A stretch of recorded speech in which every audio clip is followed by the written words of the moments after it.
Steve Conroy, go ahead.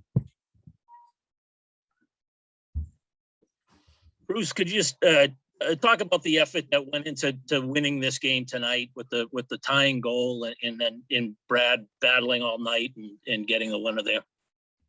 Yeah, I think the guys that have been here understood the urgency of this game. And,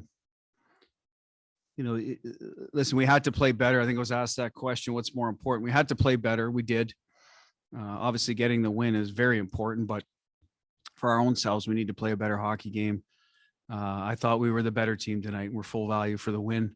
And those guys led, right? Bergie and Marsh and Charlie really got going too. McAvoy, I think that a little bit early on there, we were pressing a bit, but, and played real solid.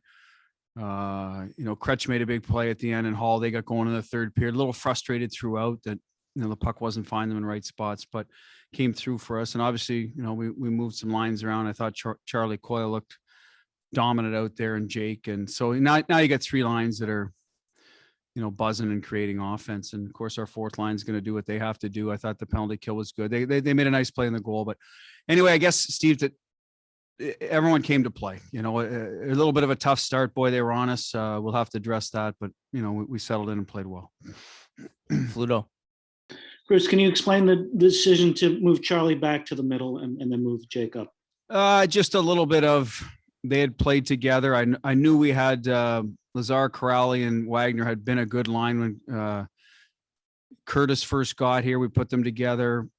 So, it was more about Charlie, Rich and Jake, and they had pockets of good games. So I talked to Charlie about getting back in the middle. When I was asked when I moved him to the wing, I didn't think it would be forever, and it wasn't. So we just felt now was the time. Free him up a little more now to attack and dish. And I just think Jake responded very well too. And, Jake was good the other night. So we talked to him as well. Like, listen, you keep pushing in second effort and, working on your reloads and just second effort hockey that, your minutes are going to increase. And, they did tonight and really had the game on a stick again late. But I thought played hard, played like Jake played in the past. And, obviously we're going to be a better team when he does that.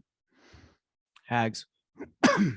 Hey, Butchie, on a night like tonight, do you kind of take the bad with the good as far as Marshy goes? Obviously he gets the OT game winner and he's bringing that sort of fight and that attitude throughout the game. Yes, he took some penalties, but it felt like he brought a little bit of a different attitude the way he approached that game tonight.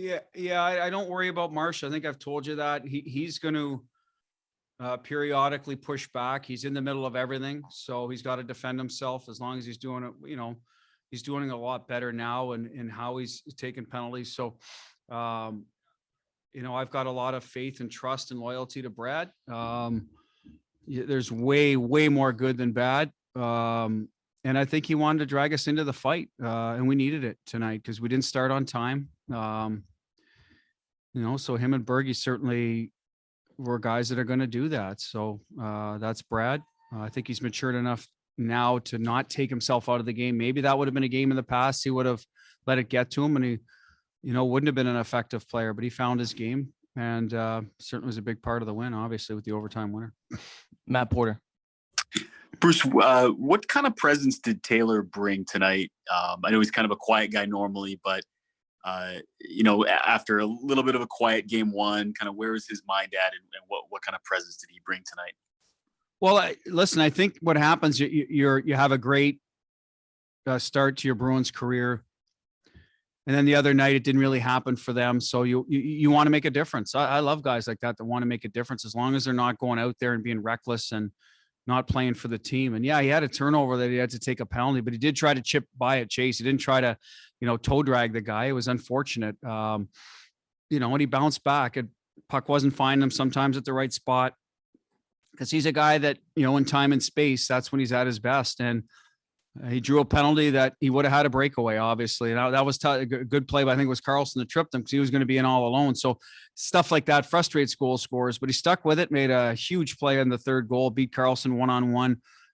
Great poise. They slide a lot their D on some of those chances. So he waited them out and got it to the front of the net and then hung around there, right? He didn't go for a flyby. So credit to Taylor. Listen, he's been really invested, Matt, since he's been here. And like I said, I think he just wanted to do really well right away. And obviously, you know, that's a good mindset to have. But, you know, there's a lot of hockey. I think a lot of his teammates are reminding that, listen, just keep playing. And, you know, when it's your turn, you'll make the right play. And sure enough, he did. Steve Wano. Hey, Bruce, what did you think of Tuukka's game tonight? Well, I mean, early on he was under siege, so made a number of great saves. You know, the couple of the goals were, I mean, the high tip, no chance at all. The 2-on-1, we didn't defend it well enough. The other one was I don't know how it went in. It rattled around. Unfortunately, there's been a few of those in each of the first two games. So obviously, we'd like to see him tighten up on those ones. But at the end of the day, certainly played well, gave us a chance to win. The game was always close, so you don't want it to get away from you. I thought both goalies were good. I thought their guy was excellent too. But we were one better.